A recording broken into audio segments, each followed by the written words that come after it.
These 5 things could wreck your retirement.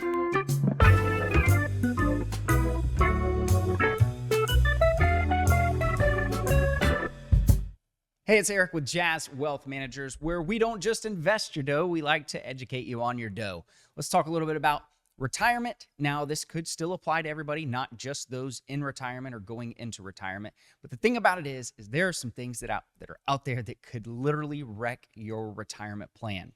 You've got to be careful because, going into the retirement years, just before those years and going into them, it's one of those weird times where you have a lot to learn, you have a lot to adjust. The life that you're adjusting to, a lot of people have trouble with thinking through, now we are not actually going to get a recurring income off of from our paycheck from our job, and instead you're actually going to get recurring income off of your investments. It's a hard thing to think through because you're always saving and investing for the future, but that is the future that you are doing it for. So you have to make sure that you're going to do the right things. So what are some things that talk about? The first one I want to talk about is something that is a bit more obvious. I talk about it quite a bit. A lot of planners do, a lot of wealth managers do. That's taking Social Security too early. So check this out. Let's say you turn 62 in 2022. This is actually from the Social Security website. Full retirement age is 67. Monthly benefit starts, and full retirement age is 1,000. But if you start taking at 62, you're going to get 30% less, which is 700. But if you wait until 70, then you'll get 1,240, which is actually, what is that, a 70% increase? 77%, I think it is there. It's a significant increase if you wait. Now, this isn't for everybody, but I have seen the mistake happen way too many times. And that is people continue to work into their 60s, but they go ahead and they take Social Security. If you're going to do that, then don't take the Social Security right now because it's going to be taxed at a lot higher of a rate. The best thing that you can do is wait until you have completely stopped working, then start looking into taking Social Security, and then also get with a planner. I know of some people around, but that can definitely help with that and make sure that you're making the best decisions for your dough. The next one let's talk about, and this is another one that people just really don't always think through, and that is relocating without planning. The thing is when you go to relocate, let's just say that you're going to relocate to Florida. That's where our office is. We have a lot of people who retire in the state of Florida. Now, maybe your housing expenses up there are a lot more money because possibly you are in an area where it's just more expensive. So a lot of people relocate from the Northeast down to Florida. And when they do that, they bring a lot of cash and they buy the house.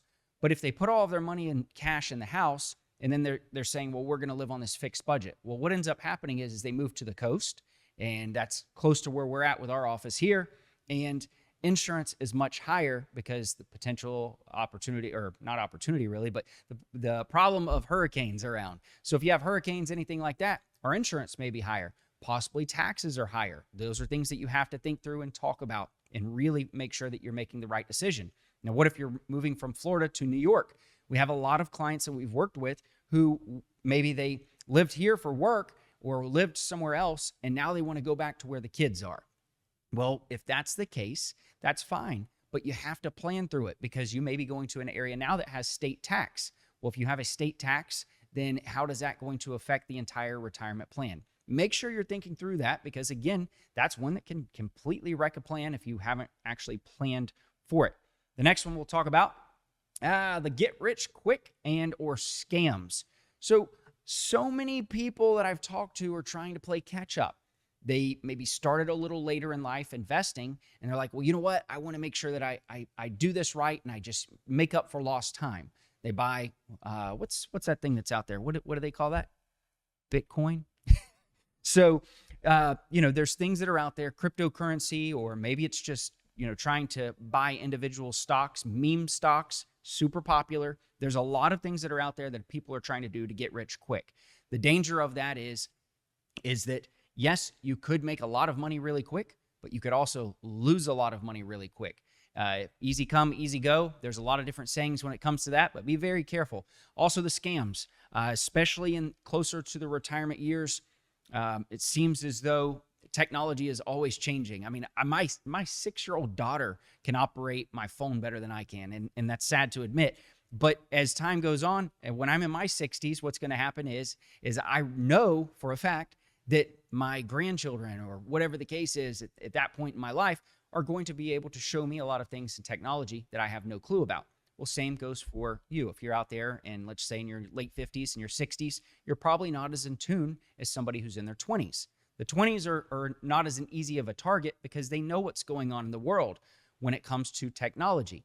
But when you're in your 50s, your 60s, your 70s, you're a target. And there are people that are going to be out there that are going to call you up. They're going to try to run the new scam on you. I actually know of a CPA who had a client who was scammed out of a lot of money. It was some people that basically were told that they won this large prize. They had to send money first. But once they sent this amount of money, then they were able to receive all of the rest of the earnings. They had to pay the tax up front or something. There was some weird thing on how it worked. And, you may hear that story and say, well, that's not me. That's dumb. But things continue to evolve and people are getting smarter and smarter out there on the way they're scamming people. So be careful with that because, again, that's one that, unfortunately, there's not an insurance for it that I know of when it comes to some of these things. And so you make sure that you're really aware of that and following that. The next one we'll talk about, those darn kids. Now, this is a hot item. I know for a lot of people, they're like, well, you're not going to tell me I can't help my kids. No, I'm not going to tell you that because I have kids and I want nothing more than to help my children make sure that they succeed in life, because that's as parents, that's what our goal is in life, is to make sure our kids do better than us.